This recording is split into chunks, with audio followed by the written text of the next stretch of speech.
बोलो भारत माता की। भाई एक बात सुनो मारी, सीपी जोशी साहब, अरे एक मिनट रुको, हम संघर्ष बच करा 2 मिनट रुको।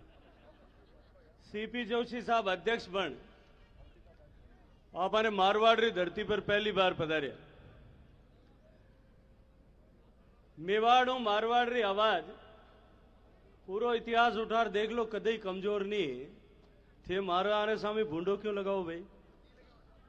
जिन्हें राम जी 2 हाथ दिया, दोनों हाथ ऊपर करो, मुट्ठी बंद करो, पूरी ताकत हूं बोलो भारत माता की, भारत माता की, भारत माता की।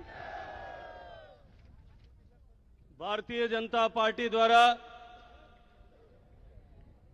प्रदेश भर में हो रहे जन आक्रोश महाघेरावों की श्रृंखला में जोधपुर में आयोजित आज इस महाघेराव में मंच पर उपस्थित भारतीय जनता पार्टी परिवार के मुखिया,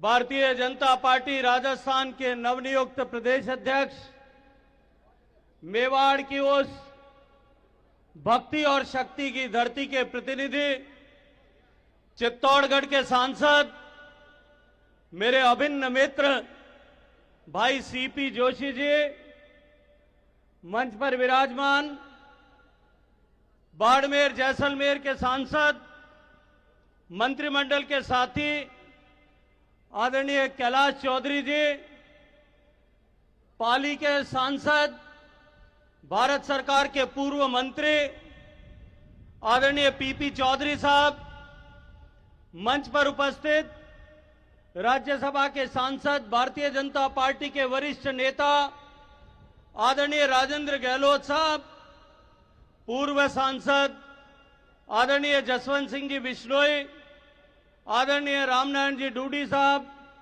आदरणीय नारायण जी पंचारिया भाई साहब, मंच पर उपस्थित भारतीय जनता पार्टी के प्रदेश महामंत्री आदरणीय भजनलाल जी, जोधपुर के प्रभारी आदरणीय वासुदेव जी, आदरणीय जोगेश्वर जी, सभा के स्थल पर मंच पर उपस्थित टीम जोधपुर के सभी मेरे वरिष्ठ नेतागण, पूर्व विधायक, पूर्व मंत्री, पूर्व जिला प्रमुख, शहर की प्रथम नागरिक आदरणीय मेयर साहिबा, और इस कार्यक्रम को पूरी ताकत के साथ में आज सफल बनाने के लिए अपनी अपनी टीम के साथ में पूरी ताकत के साथ में जुट करके काम करने वाले मेरे तीनों जिलाध्यक्ष आदरणीय देवेंद्र सालेचा जी, आदरणीय मनोहर लाल पालीवाल जी, आदरणीय जगराम बिश्नोई जी, और आज मैं इस कार्यक्रम में अपनी बात रखूं उससे पहले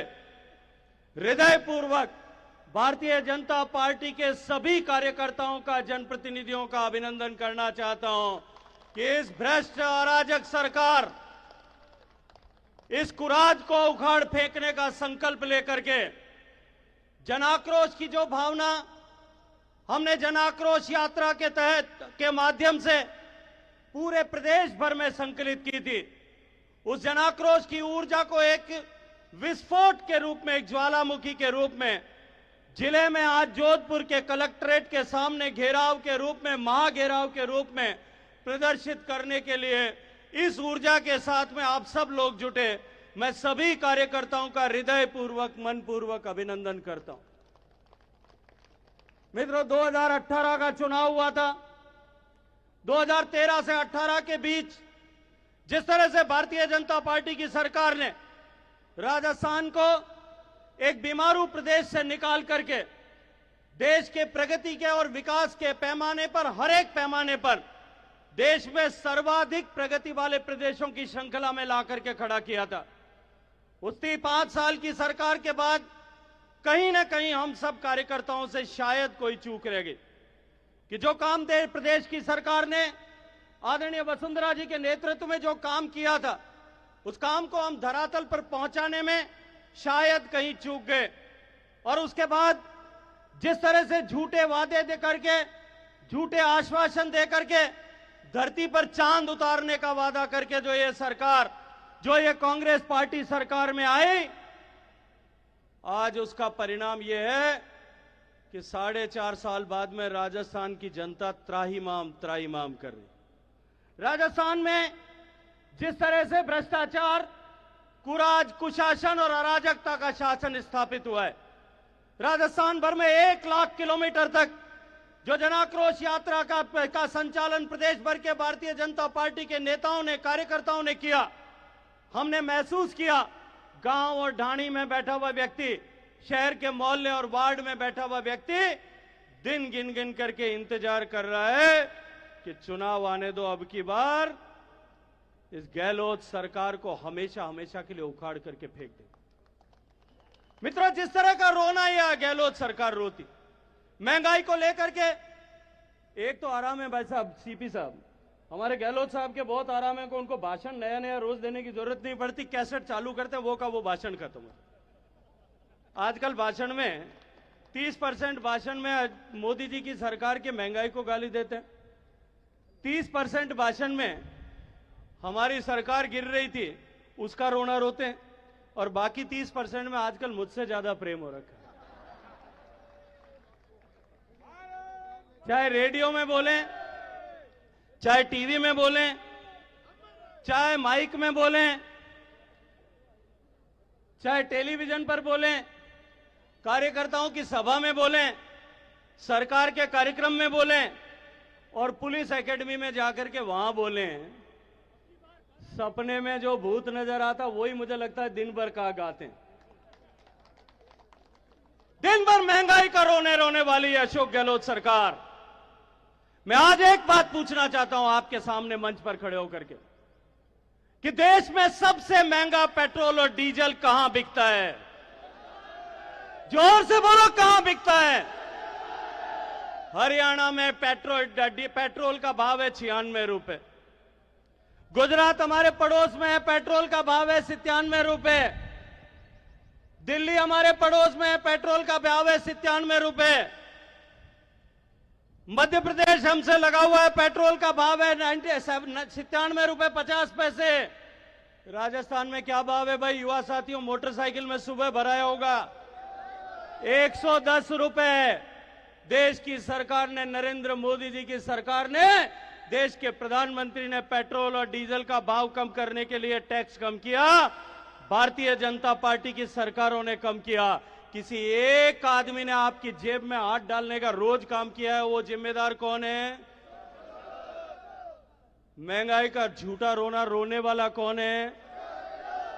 मित्रों, जो हालात, योजनाओं की अगर मैं बात करूं, अभी एक दिल्ली के एक पत्रकार ने एक स्टोरी की और गहलोत साहब की सरकार के लिए नया नाम रखा है, और वो नाम है कि नाम बदलो सरकार। जिस तरह से नाम बदल रहे, माननीय वसुंधरा जी के नेतृत्व में हमने मुख्यमंत्री जल स्वावलंबन योजना प्रारंभ की थी। देश भर में, प्रदेश भर में राजस्थान की परिस्थितियों को समझते हुए 1 लाख से ज्यादा स्ट्रक्चर्स पर काम प्रारंभ हुआ था। और मैं आज गर्व के साथ में कह सकता हूं, जल शक्ति मंत्री का दायित्व होने के नाते, कि देश में एक नई क्रांति का सूत्रपात भूगर्भ के जल के पुनर्भरण को लेकर के और बरसात का पानी धरातल पर रोकने को जिस तरह का काम राजस्थान में किया था, राजस्थान मॉडल स्टेट बन गया। राजस्थान में जिस तरह की परिस्थितियां थी, हमारे भूगर्भ का जल जमीन के नीचे जा रहा था, हर साल एक डांगड़ा और एक पाइप हमको और डालना पड़ता था कि नहीं डालना पड़ता? मुख्यमंत्री जल स्वावलंबन योजना का प्रभाव हुआ। जोगाराम जी बैठे हैं, हमने जिस तरह से काम किया, लूणी का ब्लॉक जो है वो क्रिटिकली एक्सप्लॉइटेड जोन में था, वो ऊपर आ गया। इस अशोक गहलोत सरकार ने राजस्थान की सबसे बड़ी चुनौती, पानी की चुनौती, केवल और केवल राजनीतिक विद्वेष के चलते उस योजना को बंद कर दिया। 3 साल तक ठंडे पानी में डाल दिया। ठंडे बस्ते में डालने के कारण से जो कुछ भी सुखद परिणाम मिले थे वो सब धराशायी हो गए। आज राजस्थान फिर क्रिटिकल स्टेट में पहुंच गया और उसका नाम बदल करके अब मुख्यमंत्री जल स्वावलंबी योजना का नाम बदल करके राजीव गांधी जल स्वावलंबन योजना कर दी, लेकिन उसमें काम कुछ नहीं किया, क्योंकि राजीव गांधी जी ने खुद ने ही की नहीं किया तो वो उनके नाम की बनी हुई योजना में क्या काम होगा। मित्रों, प्रदेश की सरकार ने दीनदयाल वरिष्ठ नागरिक तीर्थ यात्रा योजना प्रारंभ की। बुजुर्गों को तीर्थ यात्रा में लेकर के जाएंगे, बुजुर्गों को ले जाकर के तीर्थों का दर्शन कराएंगे।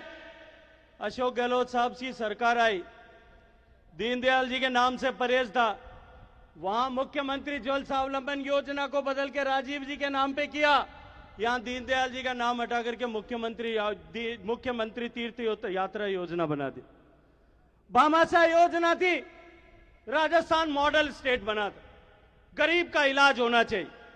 माननीय प्रधानमंत्री जी ने आयुष्मान योजना लागू कर दी। 2 साल तक राजस्थान में केवल राजनीति के चलते राजस्थान के लोगों को आयुष्मान भारत योजना से महरूम किया गया। यह जोधपुर के एम्स के अस्पताल में दिल्ली से आकर के लोग इलाज कराते थे, पंजाब से आकर के लोग इलाज कराते थे, गुजरात से आकर के लोग यहां कैंसर के इलाज करवाते थे, लेकिन बासनी से आकर के, सालावाद से आकर के, लूणी से आकर के या शेरगढ़ और बालेसर से आकर के कोई गरीब का बेटा अगर इलाज कराने आता था, उसको इलाज की सुविधा नहीं मिलती थी, क्योंकि राजस्थान में आयुष्मान भारत योजना लागू नहीं थी। आयुष्मान का नाम बदल दिया, नाम बदल करके चिरंजीवी किया, चिरंजीवी का झुंझुना पकड़ाया। मैं तो अगर कुछ कहूंगा तो शायद लगता है कि लगेगा राजनीति है। उनके एमएलए ने थोड़े दिन पहले यहां बैठ करके धरना दिया था, आपने देखा था कि नहीं देखा था?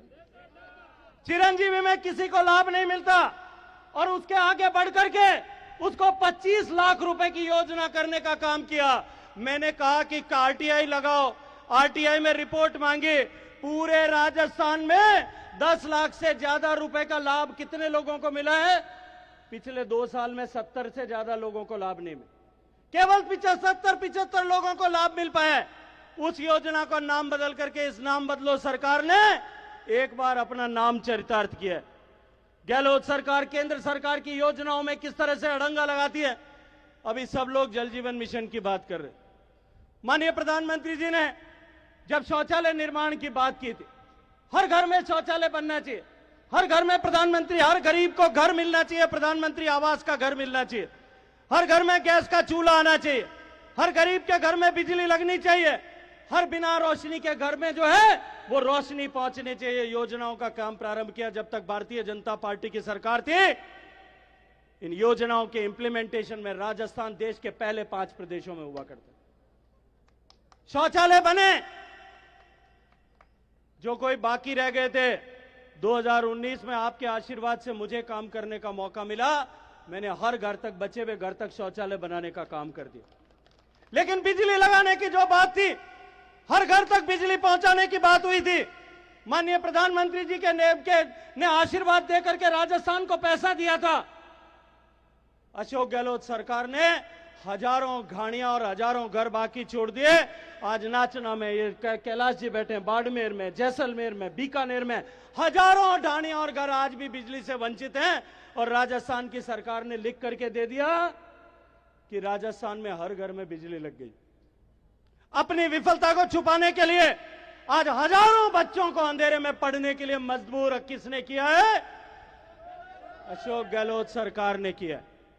मुझे याद आता है जब ये विषय संज्ञान में आया, मैं और कैलाश जी दोनों गए, बिजली मंत्री आदरणीय आर.के. सिंह साहब को जाकर के हमने निवेदन किया, उनसे आग्रह किया, राजस्थान के हकीकत हालात को, सर्वे को उनके सामने रखा।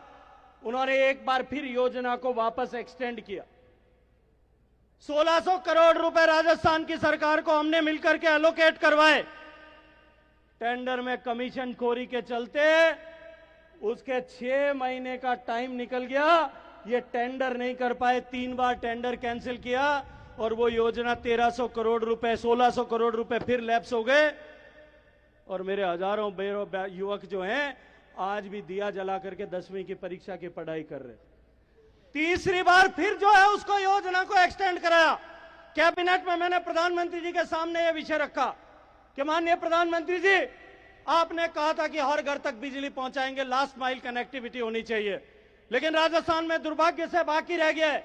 हमने फिर उस योजना को चालू कराया, लेकिन आज भी पिछले 1 साल बीत गया है, आज भी मेरे नाचना में, पोखरण में, बाड़मेर में, जैसलमेर में लोग आज भी उस बिजली की बाट जो रहे हैं। और फिर एक बार अशोक गहलोत सरकार लिख करके भेजने की तैयारी कर दी है कि हमने 100% कनेक्शन कर दिया। पीने के पानी की बात अभी की, मैं बहुत ज्यादा विस्तार में नहीं जाना चाहता। जब पीने का पानी का संकल्प माननीय मोदी जी ने देश के लाल किले के प्राचीर से व्यक्त किया था कि हम हर घर तक पीने का पानी पहुंचाएंगे, 2024 तक माताओं बहनों के सिर पर से मटका उतारने के लिए काम करेंगे। आपके आशीर्वाद से मुझे वो काम करने का मौका मिला। हम अपन मारवाड़ी में कहावत में भाई कि मामारो ब्याह वेर महापुरुषन वाली, मारे हाथ में कलमरी ताकत थी। मैं नियम कायदा इन तरह बनाया कि राजस्थान ने सबसे ज्यादा पैसा मिलना चाहिए। इस राजस्थान की धरती का, मारवाड़ की प्यासी धरती का कर्ज मेरे ऊपर है, मेरा रोम रोम ऋणी है। मैंने योजनाओं को इस तरह से बनाया कि राजस्थान के हर घर तक पानी पहुंचने के लिए हम अधिकाधिक पैसा देंगे। 29,000 करोड़ रुपया पिछले साल के बजट तक और इस साल का बजट मिलाकर के 11,000 करोड़ रुपया और 40,000 करोड़ रुपया मैंने राजस्थान के लिए दिया। लेकिन दुर्भाग्य है मित्रों, जब काम करना शुरू किया, देश में 16% घर तक पानी आता था। आज हम 60% के आंकड़े को क्रॉस कर चुके हैं। लेकिन काम की प्रगति के दर से देखता हूं तो मारवाड़ी में एक और कहावत है, सीपी साहब आपके यहां होती कि नहीं होती, हमारे यहां होती है, मोर यो पगा हम ही देखें जन रोया करें। मेवाड़ में मोर कम होया करे। तो मोर बहुत सुंदर होता है, उसकी गर्दन बड़ी सुंदर नीली होती, कलंगी होती है, पंख बड़े सुंदर होते हैं। वो अपने पांवों की तरफ देखता है तो कुरूप पांव देख करके रोता है। मैं देश भर में सम्मान के साथ में भाषण देता हूं कि मैंने 16% से 60% तक पहुंचा है। मैंने 8.5 करोड़ माताओं बहनों के सिर पर से मटका पहुंचा उतारने का काम माननीय नरेंद्र मोदी जी के मार्गदर्शन में, उनके आशीर्वाद से करने में सफलता प्राप्त की। लेकिन प्रगति के आंकड़े के हिसाब से राजस्थान देश में केवल और केवल लक्षद्वीप राजस्थान जहां काम नहीं चल रहा है क्योंकि वहां काम पूरा हो चुका है, वहां अलग तरह की परिस्थितियां हैं, उसके अलावा सबसे नीचे अगर कोई है तो वो राजस्थान है। 3 बार टेंडर कैंसिल हुए। ये लोहावट के लोग, फड़ौदी के लोग खड़े हैं। आज आदरणीय पब्बा राम जी नहीं है, उनका स्वास्थ्य ठीक नहीं है, उनको हार्ट की प्रॉब्लम हो गई थी, वो विश्राम कर रहे हैं डॉक्टर्स की सलाह पर। 3 बार देचू में आदरणीय गजेंद्र सिंह जी बैठे, ओसिया में, लूणी में, यहां सब जगह पर टेंडर हो गए। 3 बार टेंडर नहीं हो रहे, भ्रष्टाचार करने की कवायद चल। 35,000 करोड़ रुपए का टेंडर घोटाला यह सरकार कर रही थी। मुझे नियमों में बदलाव करके उस घोटाले को रोकना पड़ा। यह घोटालेबाज सरकार देश की सरकार की सब योजनाओं को बदलने के लिए काम कर रही। देश की सब योजनाओं को में राजस्थान पिछड़ जाए। और मन में केवल और केवल एक भाव है कि अगर हर घर में पानी पहुंच गया तो नरेंद्र मोदी जी के लिए जो मन में भाव है, वो भाव जो है वो भाव कमजोर हो जाए, वो भाव और बढ़ जाएगा। आप मेरे को बताओ कि इस तरह की ओछी हरकतें करने से भाव बढ़ेगा या घटेगा? भाव नरेंद्र मोदी जी के लिए हमारी श्रद्धा बढ़ेगी कि घटेगी? जोर से बोलो, बढ़ेगी कि घटेगी? जोर से बोलो, बढ़ेगी कि घटेगी? अशोक गहलोत साहब, मैं आज आपको इस मंच पर खड़े होकर के कह रहा हूं कि आपने सारे हथकंडे अपनाए थे। 2019 में अपने बेटे को राजकुमार को युवराज बनाने के लिए बहुत सारी कोशिशें की थी।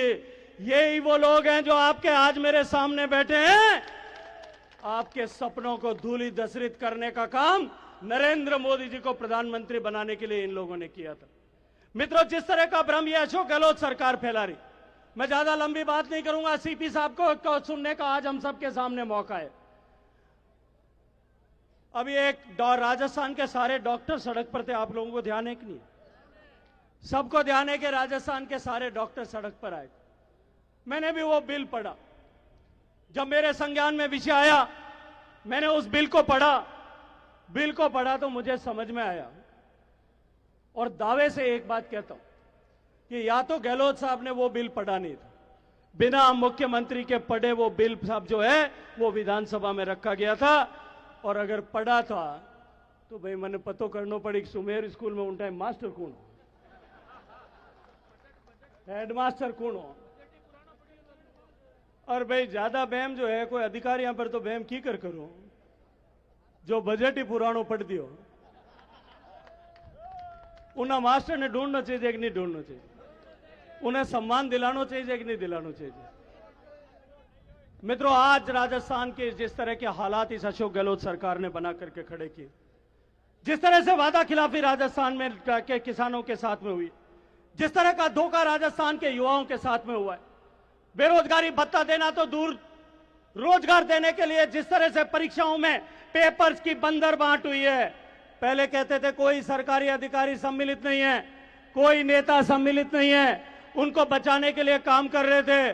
मैं आज यहां खड़े होकर के पूछना चाहता हूं, जब उस सांचौर वाले पेपर चोर को पकड़ा था, पुलिस ने ला करके जयपुर में थाने में बिठा दिया था, तब कहां से चांद पे से टेलीफोन आया था क्या उसको छोड़ने के लिए? यह पता करना पड़ेगा। राजस्थान का युवा जानना चाहता है वो किसके टेलीफोन पर, किसके दबाव पर आपने जो है उस पेपर चोर को छोड़ने का काम किया था। उस सांचौर के पेपर चोर को छोड़ने का काम जिसने किया था, इस अशोक गहलोत सरकार ने किया था। और लाखों लाख राजस्थान के युवा जिनके मां बाप अपने पेट पर गांठ बांध करके उनको पढ़ने के लिए भेजते हैं, जो रात रात जाग करके पढ़ता है, जो रात रात जाग करके और अपने एक सुनहरे भविष्य के लिए तैयारी करता है, जिसकी मां आधी रात को उठ करके उसको चाय बना करके पिलाती है, उस सब के सपनों को धूलि दशरथ करने का काम किसने किया? राजस्थान में बजरी माफिया है, राजस्थान में खनन माफिया है, राजस्थान में गुंडा राज है, राजस्थान में थाने से अपराधी छुड़ाए जा रहे हैं, राजस्थान में गैंगवार हो रहा है। अभी आजकल एक ऑपरेशन चालू हुआ है और वो है कि अपराधियों को नहीं छोड़ेंगे, और अपराधियों को नहीं छोड़ेंगे। उसके साथ साथ में अभी कल माननीय मुख्यमंत्री जी का एक स्टेटमेंट दिया, आज अखबार में छपा है कि गैंगस्टर सरेंडर कर दें, गैंगस्टर सरेंडर कर दें वरना नेस्त नाबूद कर दिए जाएंगे। अब जब तुम्हारे खुद के नेस्त नाबूद होने का टाइम आया तब तुम चुनौती दे रहे हो। 4.5 साल तक जो राजस्थान की सरकार का मुखिया था, जो 4.5 साल से राजस्थान के होम डिपार्टमेंट का मुखिया है, वो इन गैंगस्टर्स को पनवाने का जिम्मेदार है कि नहीं है? जिसका जिम्मेदार है कि नहीं है? मैं आज आपसे पूछना चाहता हूं, ऐसे गैंगस्टर्स को संरक्षण देने वाले को उखाड़ फेंकना है कि नहीं फेंकना है? राजस्थान में सबसे ज्यादा भ्रष्टाचारी हैं। ये कहते हैं कि भ्रष्टाचार के मुकदमे इसलिए ज्यादा होते हैं कि हम पकड़ते ज्यादा। अरे भाई बताओ, राजस्थान में आपके चारों तरफ जोधपुर में जितने भ्रष्टाचारी हैं वो पकड़े गए क्या? जो पकड़े गए उनको सजा हुई क्या? उनको बचाने का काम कौन कर रहा है? ये जो भ्रष्टाचारियों को संरक्षण देने का काम कर रहे हैं, इनको उखाड़ के फेंकना है कि नहीं फेंकना है? महिलाओं के संरक्षण और इज्जत की बात की थी। ये राजस्थान की धरती जो पन्नाधाय के नाम से जानी जाती थी, जो गोराधाय के नाम से पहचानी जाती थी, ये राजस्थान की धरती जो हाडी रानी के शीशदान से, महारानी पद्मिनी के जौहर के नाम से जानी जाती थी, ये राजस्थान की धरती जो कर्माबाई के नाम से जानी जाती थी, जो रानाबाई के नाम से जानी जाती थी, जो मीराबाई के नाम से जानी जाती थी, उस राजस्थान की धरती जिसकी मां अमृता देवी ने एक पेड़ के लिए 363 लोगों के साथ बलिदान कर दिया था, वो राजस्थान की धरती जो महिलाओं के सम्मान और गौरव के नाम से पहचानी जाती थी, आज उस राजस्थान की पहचान बदल करके रेप कैपिटल बनाने का पाप जिसने किया उसको बदलना है कि नहीं बदलना है? केवल इनकी नाकामी के चलते राजस्थान की सरकार के कुर्सी बचाने की प्राथमिकता देने के चलते आज मेरी माताओं बहनों को जिस तरह से अत्याचार झेलना पड़ रहा है। पीपी चौधरी साहब अभी उल्लेख कर रहे थे केवल 2 घटनाओं का, एक फेरिस्त लंबी, हर दिन में 17 बलात्कार जिस प्रदेश में होते हैं, उस प्रदेश की सरकार का सबसे बड़ा मंत्री, सबसे वरिष्ठ मंत्री, मुख्यमंत्री का सबसे नजदीकी आदमी, वो विधानसभा के पटल पर खड़े होकर के कहता है कि राजस्थान में रेप ज्यादा इसलिए होते हैं क्योंकि राजस्थान मर्दों का प्रदेश है। वो राजस्थान जिसके मर्दों ने महिलाओं की रक्षा के लिए अपनी पीढ़ियां कुर्बान कर दी, वो राजस्थान जिसके भाई जिसके जवानों ने, जिसके युवकों ने हंसते हंसते अपने शीशदान महिलाओं के सम्मान के लिए कर दिए, कट जाना स्वीकार किया, उस राजस्थान का अपमान करने वाला व्यक्ति आज भी राजस्थान की विधानसभा में मंत्री बनकर के बैठा है, राजस्थान की सरकार में मंत्री बनकर के बैठा है। ऐसी बेशर्म सरकार को उखाड़ करके फेंकना है कि नहीं फेंकना है? इस बेशर्म सरकार को उखाड़ करके फेंकना चाहते हो कि नहीं चाहते हो? मैं आपसे कुछ चीजें पूछना चाहता हूं, हां या नवा ना मैं आपका जवाब चाहता हूं। मैं आपसे पूछना चाहता हूं, राजस्थान में कर्ज माफी हुई क्या? जोर से बोलो, हुई क्या? पीछे तक बोलो, हुई क्या? राजस्थान में बेरोजगारी भत्ता मिला क्या? राजस्थान में भ्रष्टाचार से मुक्ति हुई क्या? राजस्थान की महिलाएं, माताएं, बेटे सुरक्षित हुई क्या? राजस्थान के कॉलेज में पढ़ने जाने वाली बच्चियां सुरक्षित हुई क्या? राजस्थान के स्कूलों में कमरे बने क्या? राजस्थान के इंग्लिश मीडियम स्कूल में मास्टर आए क्या? राजस्थान के महिलाओं को रोडवेज में किराया कम हुआ क्या? राजस्थान के किसानों को खेत में पूरी बिजली मिली क्या? राजस्थान में युवाओं को नौकरी मिली क्या? राजस्थान में चिरंजीवी योजना ठीक से चली क्या? और मुझे बताओ कि राजस्थान में तुष्टीकरण हुआ कि नहीं हुआ? तुष्टीकरण हुआ कि नहीं हुआ? जोधपुर के दंगे में गिरफ्तारी में भेदभाव हुआ कि नहीं हुआ? जो भाई भतीजावाद हुआ कि नहीं हुआ? अपराधियों को बचाया गया कि नहीं बचाया गया? बीजेपी के कार्यकर्ताओं पे झूठे मुकदमे दर्ज कराए कि नहीं कराए? भ्रष्टाचार बढ़ा या नहीं बढ़ा? माफिया राज बढ़ा या नहीं बढ़ा? बजरी माफिया बढ़ा कि नहीं बढ़ा? शराब माफिया है क्या? खाद बीज में घोटाला हुआ कि नहीं हुआ? अब मेरे को एक बात बताओ, जिस सरकार में इतना सारा कबाड़ा हुआ, उस सरकार को बदलना है कि नहीं बदलना है? मैं अपनी बात समाप्त करूं उससे पहले मुझे एक दिन याद आता है, आज इस जगह पर खड़े होकर। 1992 में मैं छात्र संघ का अध्यक्ष था। 6 दिसंबर को इस देश में देश की गुलामी का सबसे बड़ा प्रतीक और देश के अंदर तुष्टीकरण का सबसे बड़ा स्मारक बाबरी मस्जिद को, उस विवादित ढांचे को गिराने के लिए जो कार सेवक इकट्ठे हुए थे, हजारों की संख्या में लोग वहां उपस्थित थे। आदरणीय साध्वी रितंबरा जी ने भाषण दिया था, एक धक्का और दो, इस मस्जिद को तोड़ दो, एक धक्का और दो। आज मैं आप सबसे एक बात कहना चाहता हूं, आज सबको हुंकार करके जाना पड़ेगा। आप सबको आज यहां से तय करके जाना पड़ेगा, यह संकल्प करके जाना पड़ेगा कि हम एक धक्का और देंगे और अब की बार इस अशोक गहलोत सरकार को तोड़ देंगे। आप तोड़ना चाहते हो कि नहीं तोड़ना चाहते हो? जो तोड़ना चाहते हैं वो दोनों हाथ ऊपर करो, मुट्ठियां बंद करो और पूरी ताकत के साथ में बोलो, भारत माता की, भारत माता की, भारत माता की।